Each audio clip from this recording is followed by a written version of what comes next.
ಕಳೆದ 24 ಗಂಟೆಗಳಲ್ಲಿ ಕರ್ನಾಟಕ ಸರ್ಕಾರದಿಂದ ಎರಡೆರಡು ಆದೇಶಗಳು ಬರುತ್ತೆ. ಕನ್ನಡಿಗರಿಗೆ 75% ಮೀಸಲಾತಿ ಅಂದ್ರೆ ಖಾಸಗಿ ಸಂಸ್ಥೆಗಳಲ್ಲಿ ಕನ್ನಡಿಗರನ್ನ 75% ಕನ್ನಡಿಗರನ್ನೇ ಉಳಿಸ್ಕೋಬೇಕು, ಕೆಲಸಕ್ಕೆ ಇಟ್ಟುಕೊಳ್ಬೇಕು. ಸೊ ಆದ್ರಿಂದಾಗಿ ಕನ್ನಡಿಗರಿಗೆ ನಿರುದ್ಯೋಗ ಸಮಸ್ಯೆ ಇಲ್ಲವಾಗಬಹುದು, ಬಹುತೇಕ ಇಲ್ಲವಾಗಬಹುದು. ಆದ್ರೆ ಆ ಒಂದು ಖುಷಿ ಪಡುವ ಸುದ್ದಿಯನ್ನ ಮಾಧ್ಯಮಗಳೆಲ್ಲವೂ ಬಹಳಷ್ಟು ಹುಮ್ಮಸ್ಸಿನಿಂದ ಪ್ರಸಾರ ಮಾಡಿದ್ದು, ಯಾರೂ ಬಿಡ್ಲಿಲ್ಲ. ಎಷ್ಟೊಂದು ಮಟ್ಟಕ್ಕೆ ಎತ್ತರಕ್ಕೇರಿಸಿದ್ರು ಅಂದ್ರೆ ಆ ಒಂದು ವಿಡಿಯೋ ತುಣುಕುಗಳನ್ನ ನಿಮ್ ಮುಂದೆ ತೋರಿಸ್ತಾ ಹೋಗ್ತೀನಿ ನಾನು. ಅಂದ್ರೆ ಕರ್ನಾಟಕದಲ್ಲಿ ಖಾಸಗಿ ಕಂಪನಿಗಳಲ್ಲಿ ಅಥವಾ ಖಾಸಗಿ ಉದ್ಯೋಗದಲ್ಲಿ ಕನ್ನಡಿಗರಿಗೆ ಮೀಸಲಾತಿ ನೀಡುವಂತ ಮಸೂದೆಯನ್ನ ಮಂಡನೆ ಮಾಡಲಾಗ್ತಾ ಇದೆ. ಸಚಿವ ಸಂಪುಟದಲ್ಲಿ ಈ ಕಾನೂನಿಗೆ ಒಪ್ಪಿಗೆ ಸಿಕ್ಕಿದೆ. ಆದ್ರೆ ಅದೇ 24 ಗಂಟೆಗಳಲ್ಲಿ ಮತ್ತೊಂದು ಆದೇಶ ಬಂತು.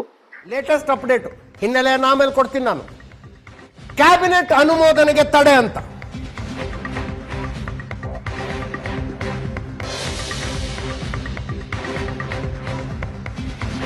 ಸ್ನೇಹಿತರೆ, ಎಲ್ರಿಗೂ ನಮಸ್ಕಾರ.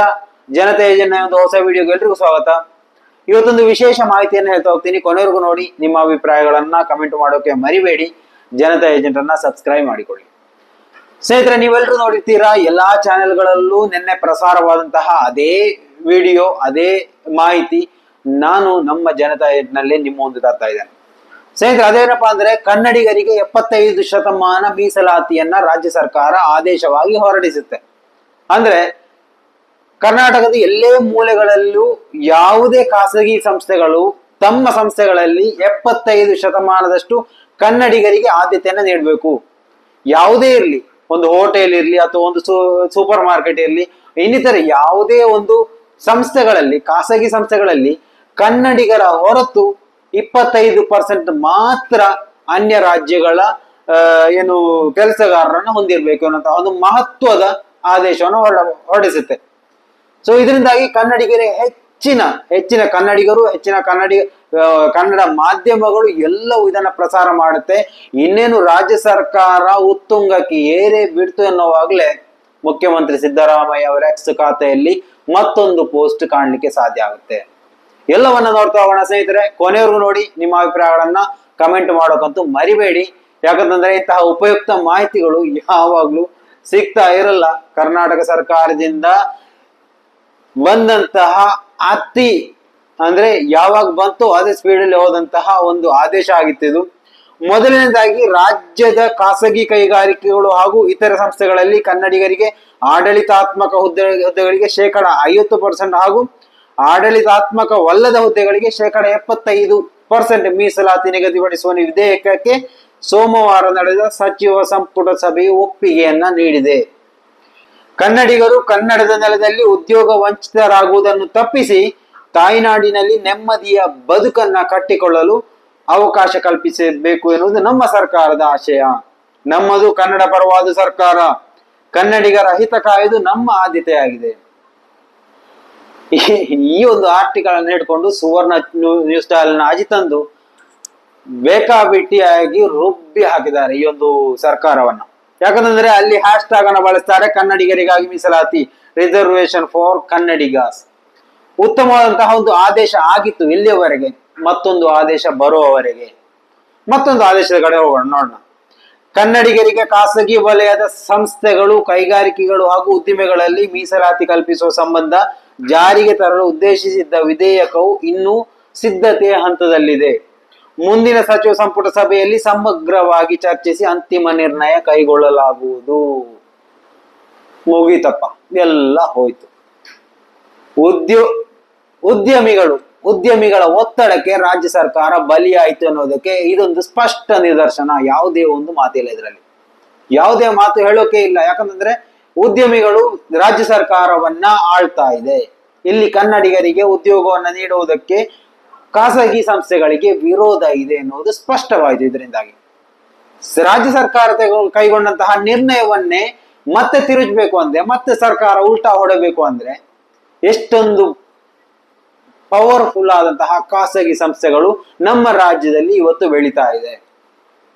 ಪ್ರಮುಖವಾಗಿ ನಾವಿಲ್ಲಿ ಹೇಳ್ಬೇಕಾದದ್ದು ಅಂದ್ರೆ ಮಲಯಾಳಿಗಳು, ಅಂದ್ರೆ ಕೇರಳಿಗರು ಇಲ್ಲಿ ಒಂದು ಖಾಸಗಿ ಸಂಸ್ಥೆಯನ್ನ ನಡೆಸ್ತಾ ಇದ್ದಾರೆ. ಅವರ ಖಾಸಗಿ ಸಂಸ್ಥೆಗಳಲ್ಲಿ 100ರಲ್ಲಿ 90%, 100% ಉದ್ಯೋಗಾರ್ಥಿಗಳು ಅಂದ್ರೆ ಅವರ ತಾಯ್ನಾಡಿನವರೇ, ಅಂದ್ರೆ ಕೇರಳಿಗರು.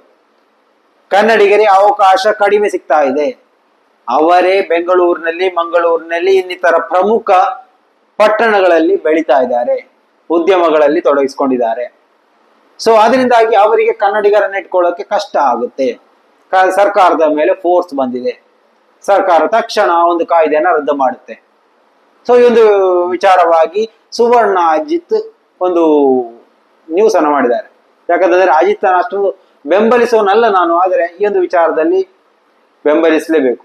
ನೋಡಿ, ಲೇಟೆಸ್ಟ್ ಅಪ್ಡೇಟ್ ಹಿನ್ನೆಲೆಯನ್ನು ಆಮೇಲೆ ಕೊಡ್ತೀನಿ ನಾನು. ಕ್ಯಾಬಿನೆಟ್ ಅನುಮೋದನೆಗೆ ತಡೆ ಅಂತ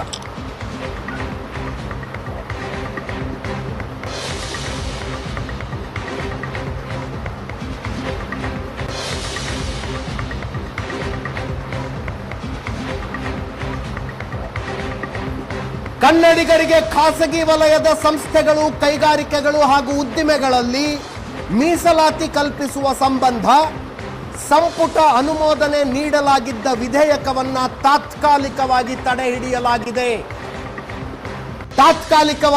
ಹಿಡಿಯಲಾಗಿದೆ. ಮುಂದಿನ ದಿನಗಳಲ್ಲಿ ಈ ಬಗ್ಗೆ ಮತ್ತೊಮ್ಮೆ ಪರಾಮರ್ಶಿಸಿ ನಿರ್ಧರಿಸಲಾಗುವುದು.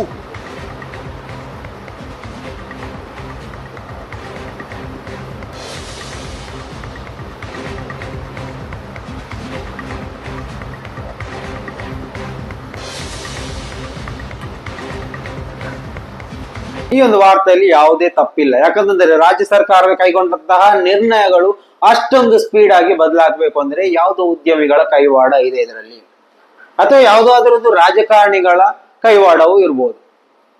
ಯಾಕಂತಂದ್ರೆ ಕನ್ನಡಿಗರನ್ನೇ ಬಳಸುವುದರಲ್ಲಿ ಮತ್ತೆ ಎಡವಟ್ಟಾಗುವುದು ಎಲ್ಲಿ ಅಂದ್ರೆ ಸೆಕ್ಯೂರಿಟಿ ಗಾರ್ಡ್ಗಳನ್ನ ಆಯ್ಕೆ ಮಾಡುವಲ್ಲಿ ಎಡವುತ್ತಾ ಅನ್ನುವಂತಹ ಒಂದು ಪ್ರಶ್ನೆ ಕೂಡ ಇವಾಗ ಬರ್ಬೋದು.